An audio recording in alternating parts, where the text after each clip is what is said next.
Exercise 6B, question number 10 है the length of two pieces of rope are in the ratio 4:7. If the length of the longer piece is 3.5 meter, what is the length of the shorter piece? कि हमारे पास एक रोप है, ठीक है, उसके दो pieces की लेंथ क्या है हमारे पास रेशो में 4:7. If the length of longer piece is 3.5 metre, उसका जो लॉन्गर पीस है उसकी लेंथ है हमारे पास 3.5 मीटर, ठीक है. What is the length of shorter piece, जो उसका शॉर्टर पीस है उसकी लेंथ हमने फाइंड करनी है. सोल्यूशन स्टार्ट करते हैं. क्वेश्चन में था हमारे पास कि जो दो पीसेस हैं, ठीक है, उनकी लेंथ है रेशो में वो क्या है 4:7, ठीक है. तो जो लॉन्गर पीस है उसकी लेंथ थी हमारे पास 3.5 मीटर. तो हमने शॉर्टर पीस की लेंथ फाइंड करनी थी, तो उसको हम लेट कर लेते हैं x, ठीक है. Let the length of shorter piece is equal to x, ठीक है. अब दो पीसेस की हमें रेशो दी हुई थी, ठीक है. इसमें एक हमारे पास लॉन्गर पीस की लेंथ थी और दूसरी थी शॉर्टर पीस की, ठीक है. अब देखें जो ये थी वो हमारे पास क्या थी 4:7, ठीक है. जो हमें इन्होंने दी हुई है वो क्या है 4:7. इसमें हमारे पास एक लॉन्गर पीस की है और एक शॉर्टर पीस की है, ठीक है. अब जो हमें दूसरी दी हुई है वो हमारे पास लॉन्गर पीस की दी हुई है, लेंथ क्या है 3.5, ठीक है. 3.5 हमें दी हुई है. तो हमने क्या अब हमने शॉर्टर की फाइंड करनी है, ठीक है. तो दोनों साइड पे जो है वो सेम लेंथ है, तो ये दोनों क्या हो जाएंगे आपस में इक्वल हो जाएंगे. हमने फाइंड कौन सी करनी है x फाइंड करनी है, ठीक है, शॉर्टर की. तो इसको भी हम रेशो में लिख देंगे.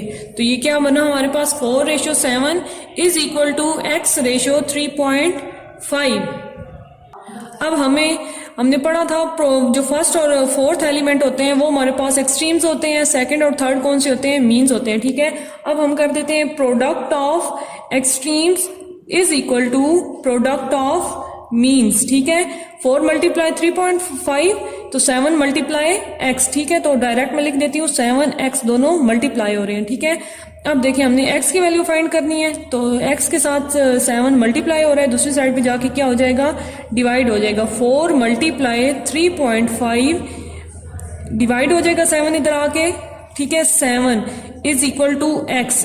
अब देखें 3.5 है, डेसिमल है, इसको खत्म करते हैं पॉइंट को, तो हमारे पास क्या आ जाएगा 10 आ जाएगा. टेबल पे कट करते हैं. 7 1s are 7, 7 5s are 35, ठीक है. 5 1s are 5, 5 2s are 10, ठीक है. अब ये 2 है, 4 डिवाइडेड बाय 2 है, तो ये भी हमारे पास 2 के टेबल पे कट हो जाएगा. 2 1s are 2, 2 2s are 4. तो x हमारे पास क्या आ जाता है x is equal to 2 metre. तो जो हमारे पास शॉर्टर पीस है उसकी लेंथ क्या आ गई 2 मीटर. क्वेश्चन नंबर 11 है 35 men build a house in 16 days. How many days will 28 men working at the same rate take to build the same house? कि 35 आदमी हैं, ठीक है, वो एक घर 16 डेज में बनाते हैं, ठीक है. हाउ मैनी डेज, कितने दिन लगेंगे जब हमारे पास मैन कितने हो जाए 28 हो जाए, ठीक है. तो कितने दिनों में जो है वो 28 मैन सेम हाउस बनाएंगे, ठीक है, सेम रेट में, ठीक है. सोल्यूशन स्टार्ट करते हैं हम. अकॉर्डिंग टू गिवन कंडीशन क्या थे हमारे पास मैन थे, ठीक है. 35 जब मैन थे तो उन्होंने कितने डेज में एक हाउस बिल्ड किया 16 डेज में, ठीक है. 35 मैन थे, उन्होंने 16 डेज में एक हाउस बिल्ड किया, ठीक है. जब हमारे पास 28 मैन हो जाएंगे तो वो सेम हाउस सेम रेट में कितने दिनों में जो है वो बिल्ड करेंगे, तो वो हमने फाइंड करना है. तो उसको हम लेट कर लेते हैं x, ठीक है. देखें मैन पहले हमारे पास 35 थे, ठीक है, फिर हमारे पास कितने हो गए 28 हो गए, तो ये हमारे पास ज्यादा से कम हो गए मैन, ठीक है. तो हम एरो लगाते हैं. एरो कैसे लगेगा, अब देखें पहले ज्यादा थे ना तो कम हो गए हैं, तो ठीक है ये हम इसको यहाँ पे एरो ऐसे लगा देंगे. अब याद रखना है आपने कि ये ज्यादा से कम की तरफ गए हैं, तो इस वजह से ये हमारे पास डाउनवर्ड में एरो लगा है. अब देखें 16 है और x है, यहाँ पे हमने ज्यादा से कम की तरफ एरो लगाया है। जब हम एक साइड पे ज्यादा से कम की तरफ एरो लगाते हैं तो दूसरी साइड पे भी हम ज्यादा से कम की तरफ एरो लगाते हैं, ठीक है। यहाँ पे कैसे लगेगा, 35 मैन थे ना, ठीक है, तो डेज कितने थे 16, अब 28 है, ठीक है, थोड़े मैन हो गए हैं तो ज्यादा दिन लगेंगे ना, तो फिर यहाँ पे हमारे पास एरो जो है वो अपवर्ड डायरेक्शन में लगेगा, सही है।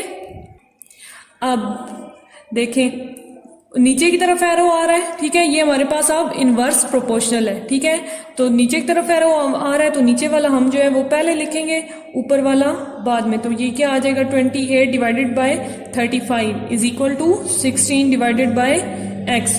क्रॉस प्रोडक्ट रूल, 28 के साथ एक्स जो है वो मल्टीप्लाई हो रहा है, दोनों मल्टीप्लाई हो जाएंगे। यहाँ पे हमारे पास 16 मल्टीप्लाई 35। अब देखें x के साथ 28 मल्टीप्लाई हो रहा है तो दूसरी साइड पे जाके क्या हो जाएगा, डिवाइड हो जाएगा, ठीक है। 16 multiply 35 divided bye 28।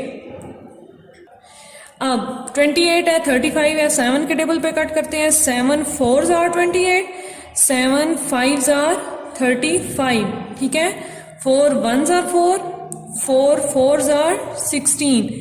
x is equal to 4 multiply 5, तो 4 5s are 20, x is equal to 20। कितने डेज आ गए हमारे पास, 20, ठीक है। तो जब हमारे पास 28 मैन होंगे तो वो कितने दिनों में काम खत्म करेंगे, 28 डेज में।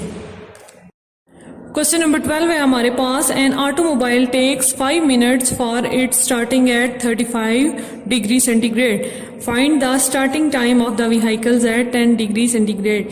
कि एक जो ऑटोमोबाइल है, ठीक है, वो स्टार्ट 35 डिग्री सेंटीग्रेड पे स्टार्ट होने के लिए 5 मिनट का टाइम लेती है, ठीक है। तो जब 10 डिग्री सेंटीग्रेड पे मतलब टेम्परेचर पे स्टार्ट होगी तो वो कितना टाइम लेगी, हमने ये टाइम फाइंड करना है। सोल्यूशन स्टार्ट करते हैं। पहले टेम्परेचर क्या था हमारे पास, 35 डिग्री सेंटीग्रेड, ठीक है। 35 डिग्री सेंटीग्रेड पे वो कितना टाइम ले रही है, 5 मिनट्स, ठीक है। तो जब वो 10 डिग्री सेंटीग्रेड पे स्टार्ट होगी तो हमने टाइम फाइंड करना है, तो वो हमें टाइम फाइंड करना है तो उसको लेट कर लेते हैं x। अब देखें टेम्परेचर है हमारे पास 35, ठीक है। 35 डिग्री सेंटीग्रेड पे वो कितना टाइम ले रही है, 5 मिनट, और 10 पे हमने फाइंड करना है, ठीक है। तो ये जो टेम्परेचर है इस पे हम एरो लगाते हैं अपवर्ड, कम से ज्यादा की तरफ, ठीक है।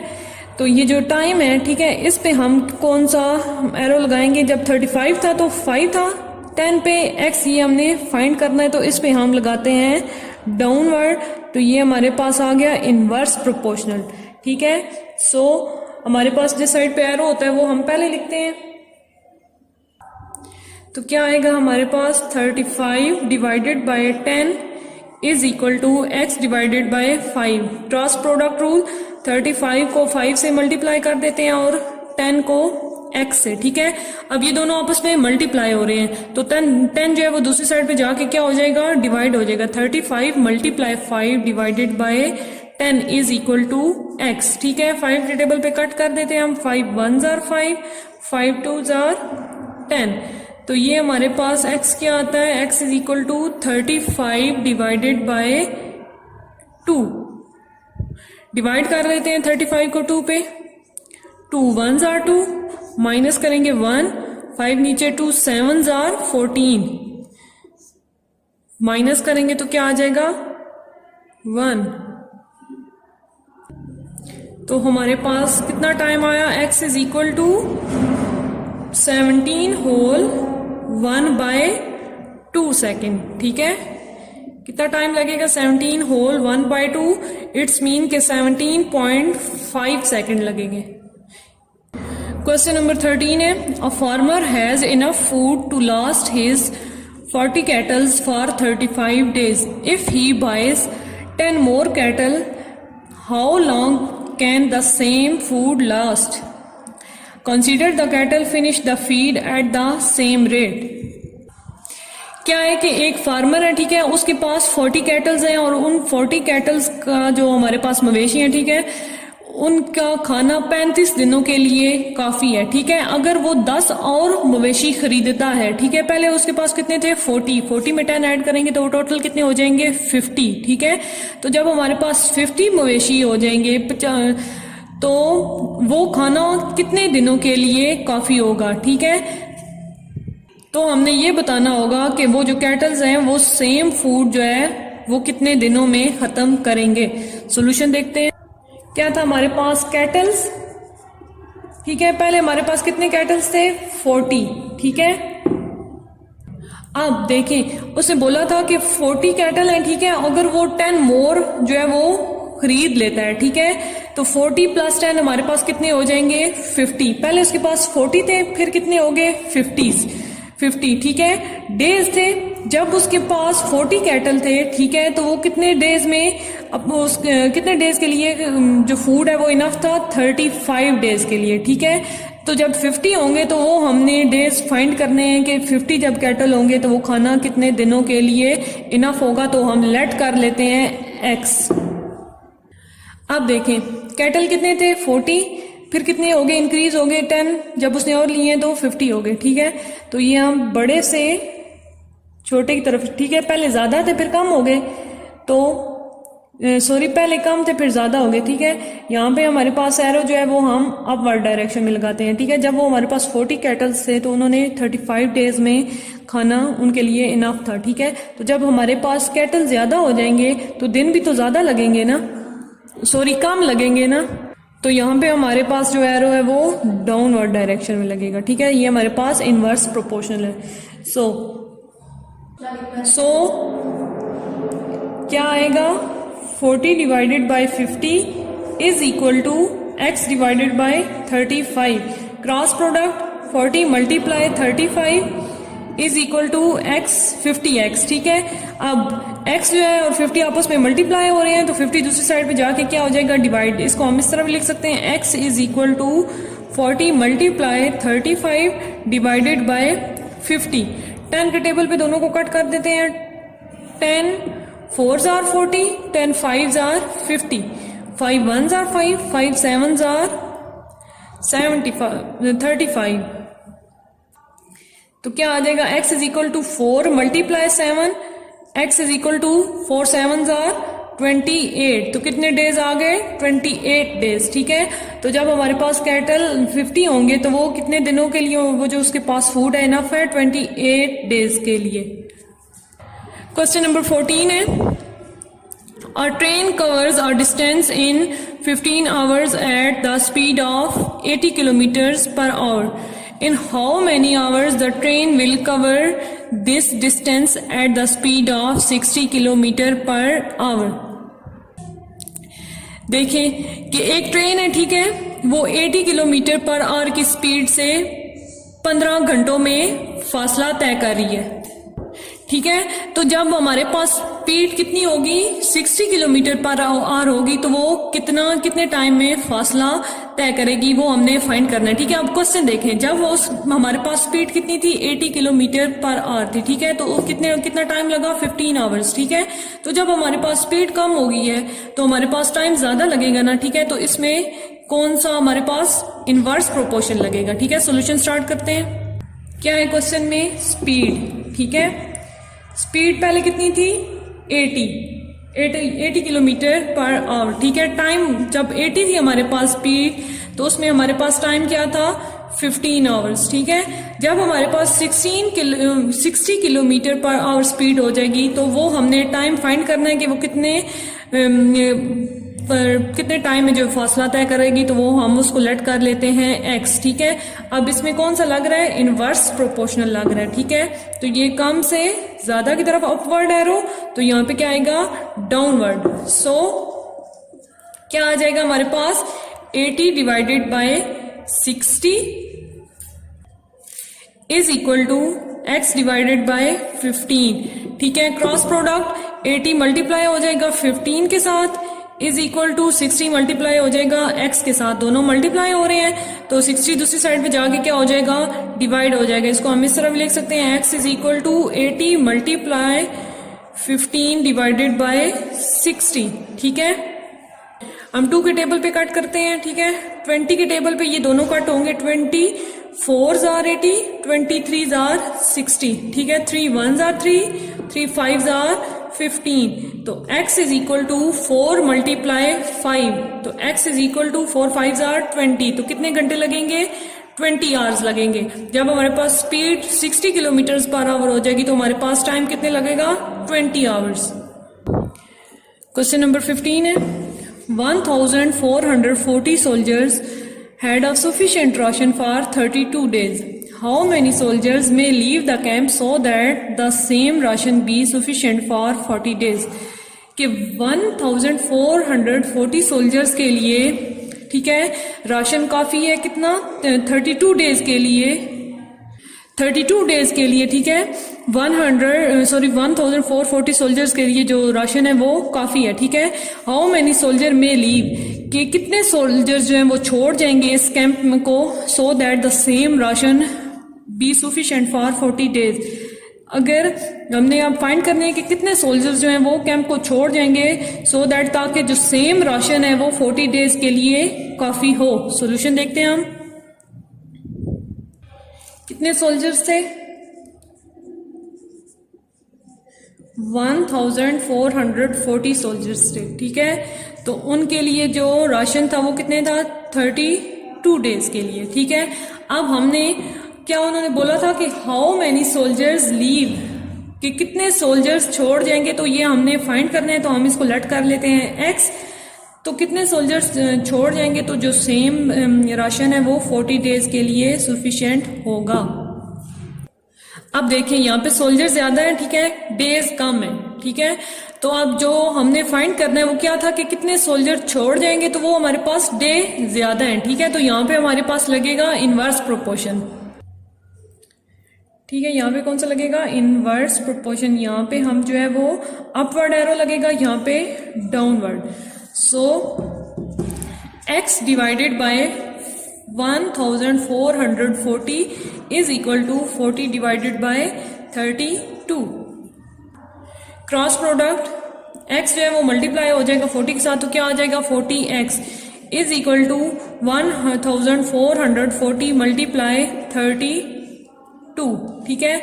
अब ये 40 मल्टीप्लाई हो रहा है तो दूसरी साइड पे जाके क्या हो जाएगा? डिवाइड हो जाएगा। 1440 मल्टीप्लाई 32 डिवाइडेड बाय 40, ठीक है। अगर हम 40 को मल्टीप्लाई करें 36 से तो देखते हैं हमारे पास क्या आंसर आता है। 600, 6 4s are 24, 300, 3 4s are 12, 0 plus कर लेते हैं 4 4 एंड 1, ठीक है। तो 41s are 40, 36 हजार क्या आ जाता है? 1440, ठीक है। अब 36 और 32 को हम दोनों को आपस में मल्टीप्लाई कर लेते हैं।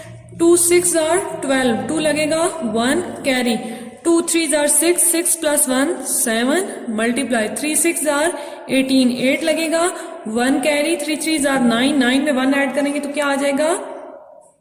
10 प्लस कर लेते हैं, 2 7 7 14, 14 प्लस 1 15, 5 लगेगा 1 कैरी तो 1 1 क्या आ जाएगा हमारे पास? x is equal to 1152। क्या आया हमारे पास? x इज इक्वल टू 1152, ठीक है। क्वेश्चन में हमारा आप देखें 40 डेज में जो 1152 जो सोल्जर्स हैं उनके लिए वो जो राशन है इनफ होगा, ठीक है। क्वेश्चन में क्या था कि हाउ मेनी सोल्जर्स, ठीक है, कितने जो है वो लीव है, कितने सोल्जर लीव कर गए हैं, ठीक है। तो हम क्या करते हैं, टोटल सोल्जर्स में से जो हमारे पास आए हैं उन दोनों को माइनस करते हैं, तो हमें पता लगेगा कि कितने सोल्जर्स जो हैं वो लेफ्ट कर गए हैं। सोल्जर लेफ्ट क्या था? 1440 माइनस 1152 माइनस कर लेते हैं, 12 लेंगे 10 आएगा, 10 में से 2 माइनस करेंगे तो क्या आ जाएगा? 8। यहाँ पे 13 था, यहाँ पे फिर 12 लेंगे 13 में से 5 माइनस करें तो क्या आ जाएगा? 8, यहाँ पे पीछे पे हमारे पास 3 था, 3 में से 1 माइनस करेंगे तो क्या आ जाएगा 2। तो कितने सोल्जर्स जो हैं वो लेफ्ट कर गए हैं, 288 सोल्जर्स। ठीक है, ये एक्सरसाइज 6B का लास्ट क्वेश्चन था। एक्सरसाइज कंप्लीट हो गई और चैप्टर 6 के हमारे पास 2 एक्सरसाइजेस थी, दोनों कंप्लीट हो गई हैं। अब आपने इन दोनों एक्सरसाइजेस की प्रैक्टिस करनी है। अल्लाह हाफिज।